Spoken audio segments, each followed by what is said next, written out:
최근에 이제 브렉시트가 상당히 큰 이슈가 되면서 유럽에 대해서 좀 공부해 보고자 합니다. 아, 윈스턴 처칠이 이제 그 나치 정권이 무너졌을 때 내가 유럽 시민들에게 제안하고 싶은 게 하나 있다. 그게 바로 연합하자. 예, 그런 이제 얘기를 했었는데 바로 그 영국이 유로존을 이제 떠나게 되죠. 근데 우리가 뭐 EU, 유로존, 뭐 여러 가지 이제 단어들을 쓰는데 이런 것들이 좀 정리가 한번 돼야 될 것 같습니다. 그래서 한번 정리를 해볼게요. 먼저 이제 그 유럽 통합의 과정은 아시다시피 이제 2차 대전 이후에 미국과 소련 틈에서 이제 유럽이 상당히 불안했었죠. 그래서 뭉치자, 약간 이제 윈스턴 처치 얘기했듯이 한번 뭉치자 그랬었는데 그때 이제 프랑스, 독일, 이태리 6개국이 등의 이제 6개국이 로마에서 조약을 맺습니다. 그러면서 우리가 하나가 되자 이렇게 조약을 맺고 그리고 나서 한 40년이 흐르면서 지금 현재 이제 그 12개국이 유럽 경제와 전체 정치 연맹을 수립을 마스트리히트에서 하지요. 그래서 마스트리히트 조약이라고 중요한 또 큰 포인트가 하나 있었고요. 예, 2008년도에는 이제 서유럽, 중유럽, 북유럽에서 총 27개국이 참여하고 있는 상황입니다. 역시 우리가 이제 보고 싶은 거는 이제 유럽 그 금융에 대한 거죠. 그래서 중앙은행이 어떻게 이제 설립이 됐는지 보면 98년도에 사실 유럽 중앙은행이 설립을 하고 공통 화폐를 찍어내기 시작합니다. 그래서 회원국들이 사실상 이제 화폐 정책을 어떻게 보면 이제 어떤 그런 그것도 하나의 권력인데 그것을 포기하게 되죠. 그리고 이 99년도에 정식으로 유로를 유통하게 됩니다. 이제 사실 이게 이제 가장 그 달러를 견제해보자 하는 그런 의지가 가장 강했었던 것 같고요. 그렇게 해서 달러에 이제 대적을 하게 된 유로가 사실 그 월드워 2 제2차 세계대전 때에 어떻게 보면 그 유럽을 동지로서 도와줬던 미국과 적이 되는 그런 상황이 됐습니다. 어쨌든 금융시장에서는 적입니다. 그래서 98년도의 이유가 이제 GDP의 이제 30%를 차지하게 되죠. 그래서 사실상 이제 이렇게 EU가 되는 어떤 그 EU가 굉장히 그 목적을 달성하게 되는데요. 그러다 보니까 이제 유럽 시장에서는 달러보다 이제 유로가 더 통용이 되면서 달러에 대한 금융에 대한 패권을 미국에서 다시 한번 유럽으로 가져오게 됩니다. 이 뭐 유럽 존에서는 뭐 어쨌든 환율의 위험이 없으니까 무역과 자본 투자가 굉장히 활발하게 일어나겠죠. 근데 이제 그게 그렇게 쉽지 않죠. 세상 일이라는 게 항상 네, 좋게만 흘러가지는 않더라고요. 99년도 이제 미국이 코소보를 공습하면서 유럽 전체가 굉장히 불안에 쌓이게 되고 이것이 이제 유로화의 폭락으로 이어집니다.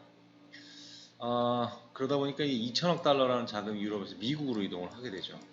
그러니까 이제 유럽의 유로화가 그 힘을 잃게 되면서 미국에게 이제 유럽이 유로화 안정을 호소합니다. 그렇지만 미국이 이제 물론 무시를 하죠. 그런데 재밌는 거는 2001년이었나요? 9.11 참사가 터집니다.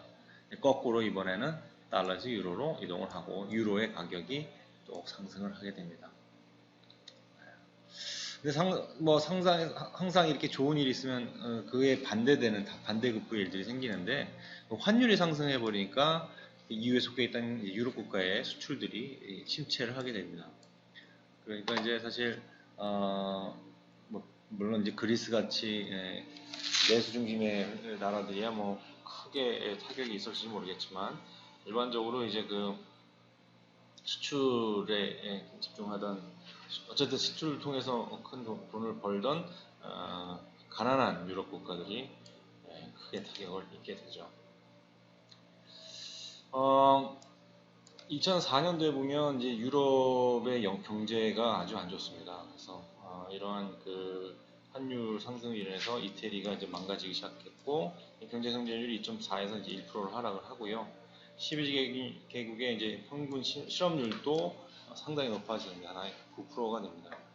프랑스 여기는 90%가 이상이 되고요.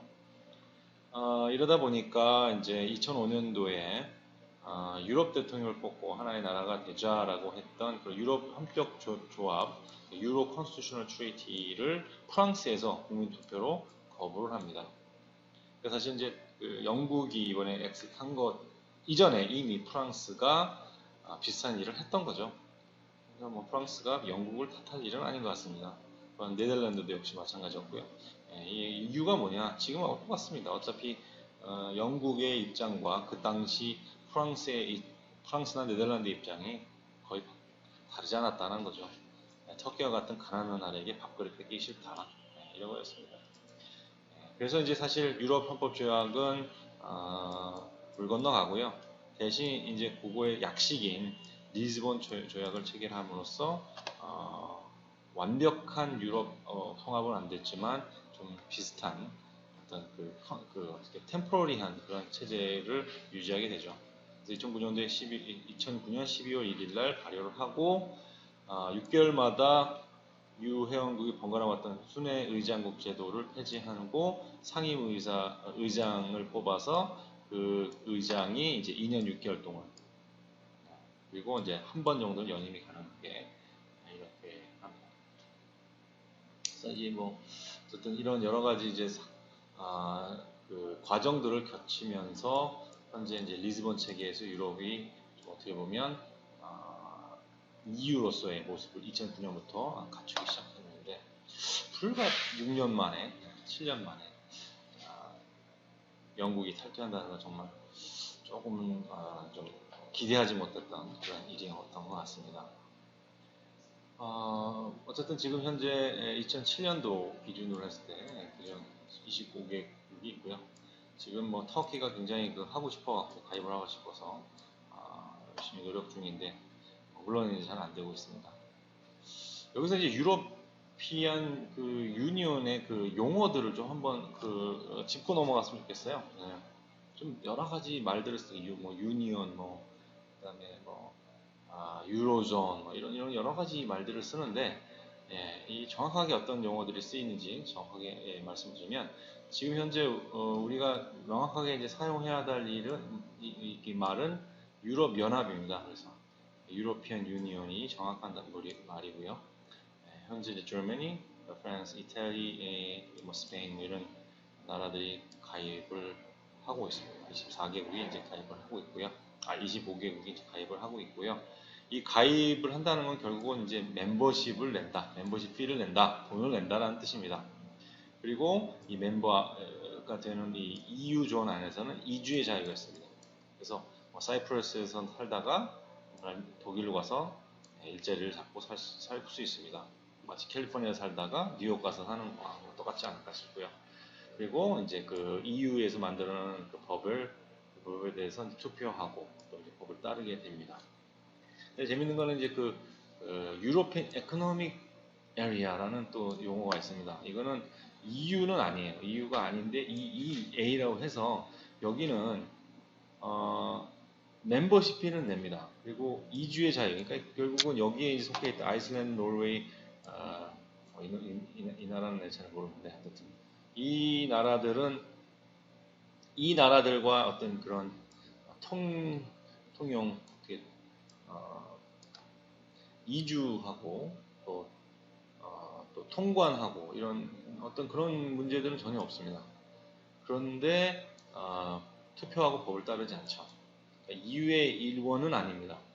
그렇지만 멤버십을 피를 내고 이주의 자유를 누리기 위해서 멤버십 피를 냅니다.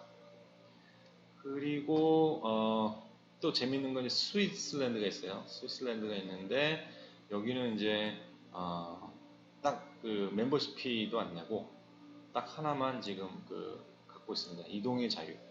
그래서 거기서 머물 수는 없습니다. 그러니까 그 패스포드나 뭐 이런 비자 이런 거 필요 없이 유럽 안에서는 뭐 얼마든지 왔다 갔다 할 수 있는데 뭐 피를 낸다든가 투표를 한다든가 또 이주하지 못합니다. 그래서 가서 살 수는 없습니다. 스위스랜드에 사람들이 이쪽에 가서 살 수 없고 이쪽 사람들이 이리로 가서 살 수 없습니다. 그래서 그 슈안슨 에리아라고 하더라고요. 슈안슨 에리아 발음이 정확한지 모르겠습니다. 어쨌든 슈칸슨 에리아 뭐 하여튼 되게 어렵습니다. 예, 이걸 또 요 전체를 또 슈칸슨 에리아라 해갖고 그 스위tzerland까지 다 합쳐서 이렇게 이제 부릅니다. 그럼 유로존은 뭐냐? 유로존은 이 EU 안에서 화폐를 통용하는 관계입니다. 그래서 유럽에서도 EU 안에서도 이러한 그 조건을 갖지 못하면 화폐를 활용할 수가 없습니다. 화폐를 자기 나라 화폐를 써야 됩니다. 인플레이션 물가 상승률이 1.5%보다 더 일반적으로 에버리지, 그러니까 가장 낮은 나라의 그 에버리지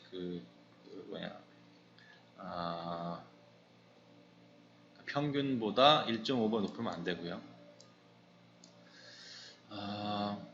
그리고 GDP 레이쇼에 그 가지고 있는 국가 채무가 60%를 넘어서는 안 됩니다. GDP 대비해서 60%가 넘어서는 안 되고, 근데 빚이 너무 많으면 안 된다는 거죠. 그리고 정부도 가지고 있는 빚이 3% 이상이면 안 됩니다. 뭐 이런 하여튼 그 조건을 가져야만 유로 화폐를 찍고 또 통용할 수 있는 그런 조건이 자격이 주어집니다. 그런데 이제 재밌는 거는 이 안에서도 유로존이지만 모국 화폐를 이제 고집하는 나라가 있죠. 예. 그게 바로 이제 그 영국, 그다음에 뭐 덴마크 뭐 이런 나라입니다. 스웨덴 뭐 이런 나라고요. 또 다른 것은 EU 유로존은 아니고요. 예. 유로존은 아닌데 유럽 그 유로를 사용하는 나라들이 또 있습니다. 그 나라들이 바로 뭐 샌마리노, 모나코, 뭐 이런 나라, 앤드로, 바티칸시티 이런 또 지역이 있습니다. 여기는 이제 EU가 아닙니다.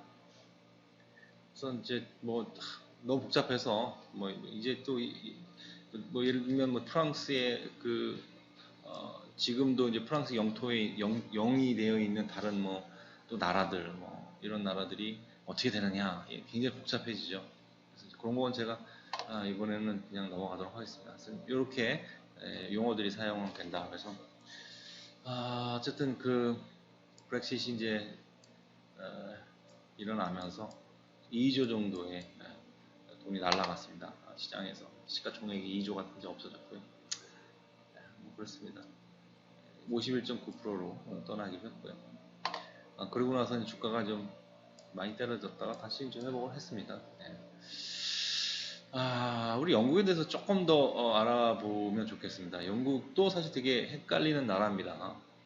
우리가 이제 소위 그 Great Britain 들을 때 그 나라가 도대체 어디까지가 Great Britain이고 잉글랜드는 뭐고 또 스코틀랜드는 뭐고 아일랜드는 뭐고 굉장히 복잡하지 않습니까? 이런 것도 한번 볼 필요가 있고요. 보시면 이제 지역마다 투표가 상당히 다릅니다.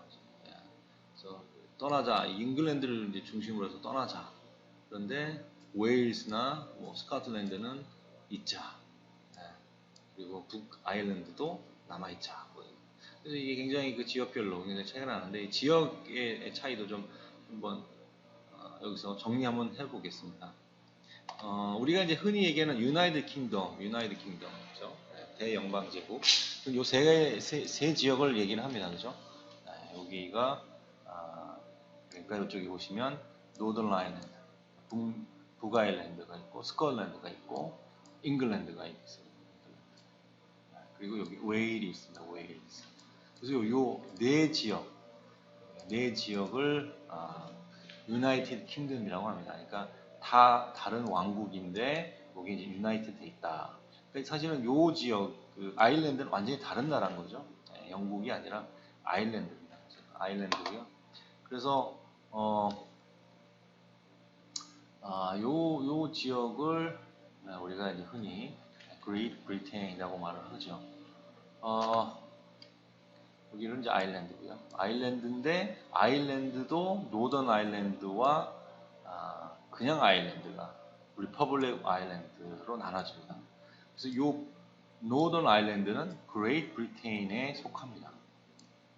재미있죠? 여기 그레이트 브리테인. 그래서 이제 재밌는 게 여기 정리가 되어 있는데요. 그레이트 브리테인은 스코틀랜드와 웨일즈와 잉글랜드. 요 큰 아일랜드를 그레이트 브리테인이라고 하고요. 그리고 노덜 아일랜드까지를 유나이티드 킹덤, UK, 우리가 흔히 얘기하는 이제 영국이죠. 영국이 되는 거죠. 그래서 유나이티드 킹덤이 여기까지 속한 거. 그래서 이렇게 하면 이제 여기가 유나이티드 킹덤입니다.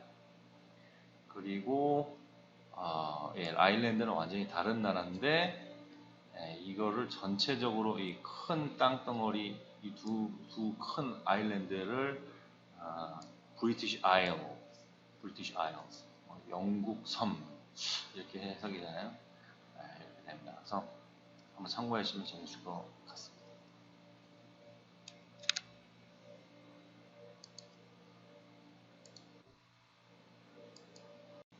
네, 이제 브렉시트를 계기로 해서 우리가 영국이라는 나라를 한번 자세히 들여다봤으면 하는데요.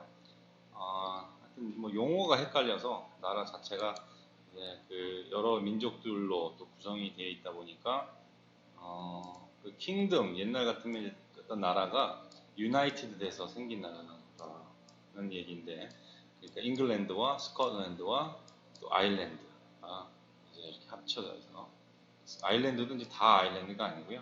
여기 이제 노던 아일랜드, 그러니까 이제 북 아일랜드만 UK의 유나이티드 킹덤에 속해 있습니다. 그래서 아일랜드는 이제 완전히 다른 나라이고요. 스코틀랜드는 이제 켈트족, 그다음에 이제 잉글랜드는 앵글로 색슨족 이렇게 이제 좀 다른 민족들이 살고 있고요. 이게 좀 자세히 들여다보면 소위 얘기하는 UK, 영국이란 나라, 유나이티드 킹덤이란 나라는 이 세 나라를 이제 세 지역이라고 하는 게 더 볼까요? 스코틀랜드와 잉글랜드와 노던 아일랜드가 이제 합쳐서 된 거고요. 그리고 또 웨일즈라는 또 다른 지역이 합쳐서 됩니다. 그래서 보시면 이제 여기 웨일즈는 반대를 이제 남아있자고 하고 UK는 이제 UK가 아니라 잉글랜드가 저도 헷갈리네. 잉글랜드는 이제 떠나자고 하고 켈트족을 중심으로 한 스코틀랜드는 또 있자 남아있자. 또 물론 이제 아일랜드 역시 남아있자. 그래서 지역적인 어떤 갈등들도 굉장히 심한 것 같습니다. 그래서 여기 같은 경우는 옛날부터 이제 뭐 구교와 신교 사이에 뭐 IRA라는 해가지고 이제 뭐 싸움도 엄청나게 하고 그러는데 폭탄 테러도 하고 하여튼 복잡한 나라입니다 여기도. 그래서 이렇게 네 개의 지역이 한 나라가 됐고 스코틀랜드가 옛날에 이제 그 얼마 전에 이 소위 유나이티드 킹덤에서 떠나자 이렇게 이제 투표를 했다가 결국 이제 국민들이 반대를 했죠. 그래서 이번에 이제 브렉시트 하면서 굉장히 후회를 했다 뭐 이런 얘기도 들리죠. 그리고 이 그레이트 브리테인은 바로 요 큰 섬을 얘기하는 겁니다. 그레이트 브리테인은 요 노던 아일랜드를 뺀 나머지 그러니까 아일랜드와 그레이트 브리테인 이렇게 이제 두 개의 큰 섬으로 이루어진 게 그레이트 브리티시 아일입니다. 브리티시 아일입니다. 그래서 영국 뭐라 그럴까 영국계 섬나라들 이렇게 얘기해야 되나요? 그러니까 하여튼 큰 나라가 큰 섬이 두 개 있고 그 중에 요 지역을 이제 한 섬을 큰 섬 옆에 있는 왼쪽에 있는 큰 섬을 아일랜드라고 하는데 이 아일랜드 두 나라로 나눠지는 거죠. 그 역사적 배경이 있습니다. 구교와 신교 사이에 어떤 그 싸움 뭐 이런 게 이제 역사적 배경이 있는데요. 지금도 이제 뭐 복잡한데 어쨌든 여기에서 아일랜드는 소위 리퍼블릭 아일랜드가 되고요. 노던 아일랜드는 이제 지금 UK 쪽에 속해 있습니다. 네, 그렇게 이제 좀 복잡한 그런 여기 정리를 한번 다시 하면 유나이티드 킹덤 우리가 흔히 얘기하는 영국 유나이티드 킹덤은 노던 아일랜드와 소위 그레이트 브리테인에 속해 있는 지역들 지역들을 스코틀랜드, 웨일즈, 그다음에 잉글랜드 요 세 지역을 통틀어서 한 정치 어떤 그런 나라 정치의 하나의 정치 세력에서 그 하나의 우리나라로 만 대통령 또는 수상을 중심으로 한 나라이고요. 아일랜드는 아예 다른 나라입니다. 아일랜드도 이제 그냥 아일랜드 섬 말고요. Republic of Ireland는 이제 완전히 다른 나라고 이 큰 섬들을 두 개를 합쳐서 브리티시 아일랜드라고 합니다.